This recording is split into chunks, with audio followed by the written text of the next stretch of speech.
ধরেন আমি কোনোখানে গিয়েছি, আমাকে একজন বলেছে যে আপনাদের দরবারে গিয়েছিলাম 10 বছর, 15 বছর, 20 বছর আগে। তো উনি আমাকে বললেন যে ওখানে যে গরুর গোশত বা মহিষের গোশত যে খেয়েছি সেটি এখনো আমার মনে গেঁথে আছে। আলহামদুলিল্লাহ, এটি অবশ্যই একটি অত্যন্ত গুরুত্বপূর্ণ ব্যাপার, কিন্তু এটি আমাকে কিন্তু অন্যভাবে আমাকে চিন্তিত করেছে। কথাটি এভাবেই চিন্তিত করেছে আমাকে যে এই ভদ্রলোক দরবার শরীফে গেলেন, উনি এত কিছু দেখলেন, এত কিছু দেখলেন, ওনার কিছুই মনে থাকলো না, ওনার কিছুই হুজুর গৌসুল আজম মেজবানের কথা বললেন না, গৌসুল আজম বিন বেরাসত বাবান্ডি কিবলার কথা বললেন না, উরস মুবারকে আশেকদের জজবার কথা বললেন না, উনি শুধু খানার কথাটা বললেন। তো এটি আমাকে অনেক সময় চিন্তিত করেছে, এরকমটি কেন হলো? তাহলে কি আমরা আসলে ওনার মনে রাখার মতো ওই রকম? কারণ এক এক মানুষ সমাজে এক একভাবে ভাবে, এক এক সমাজে এক একভাবে উনি চলাচল করেন, এক এক শিক্ষায় উনি শিক্ষিত থাকেন, এক এক পরিবেশে উনি থাকেন, সবাই সব কিছু বুঝতে পারেন না, দেখতে পারেন না। কিন্তু আমরা কি তাহলে নানান পরিবেশের যে বেড়ে ওঠা মানুষগুলোর কে তারা যাতে হুজুর গৌসুল আজম মেজবান্ডারির তরিকাকে আরো স্পষ্ট করে বুঝতে পারে, গভীরভাবে বুঝতে পারে, আমার তখন মনে হয়েছে যে তাহলে নিশ্চয়ই আমি ব্যর্থ হয়েছি। সেখানে এটা আমার ব্যক্তিগত কৈফিয়ত দিচ্ছি। আমার মনে হয়েছে যে নিশ্চয়ই আমি সেই উরস মুবারকের মধ্যে যে কর্মসূচি, এগুলোর মধ্যে আমাদের কর্মসূচির মধ্যে নিশ্চয়ই কোনো ঘাটতি আছে, যে কারণে আমরা এই ভদ্রলোক উনি অন্য কিছুর কথা আমাকে বললেন না, বর্ণনা করলেন না।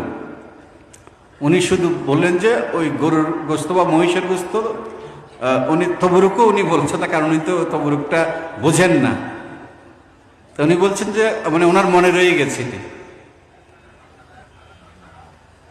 আমার মনে হয়েছে উরস মুবারক এই যে ধারণাটা, এটিও আমাদের আরো বিস্তৃত করা উচিত, আরো নানান কর্মসূচি দিয়ে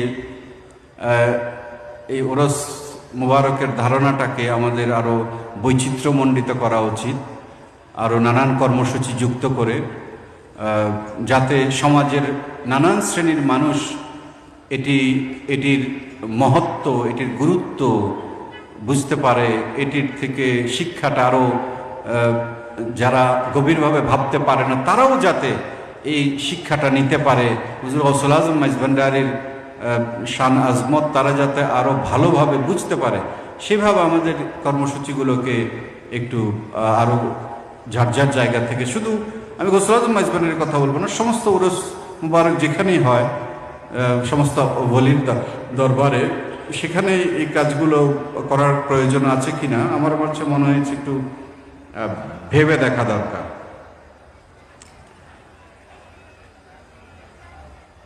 কারণ অনেক সময় এমন হয়েছে, আমারও মনে হয়েছে যে আমরা আমাদের মূল প্রতিপাদ্য বিষয়, আমাদের মূল লক্ষ্য হচ্ছে হুজুর গৌসুল আজম মেজবান্ডারির নীতি আদর্শ, ওনার রুহানিয়ত মানুষের সামনে তুলে ধরা, ওনার তরিকার যে বৈশিষ্ট্যগুলো মানুষের সামনে তুলে ধরা। তো সেটি করার জন্যে নির্দোষ গান বাজনা এবং সজিদা সেমা এগুলো একটি মাধ্যম, অবশ্যই এগুলো খাস কিছু বিষয় আমাদের জন্যে, কিন্তু আমার কাছে মনে হয়েছে আমরা এগুলোকে এত প্রাধান্য দিয়েছি অনেক সময় যে অন্যান্য বিষয়ে যে আমরা এটিকে আরো নানানভাবে, নানান দিক থেকে এটিকে আরো দেখতে পারি, এটিকে আরো সবার জন্যে তুলে ধরতে পারি, সেটিকে হয়তো আমরা কম মনোযোগ দিয়েছি।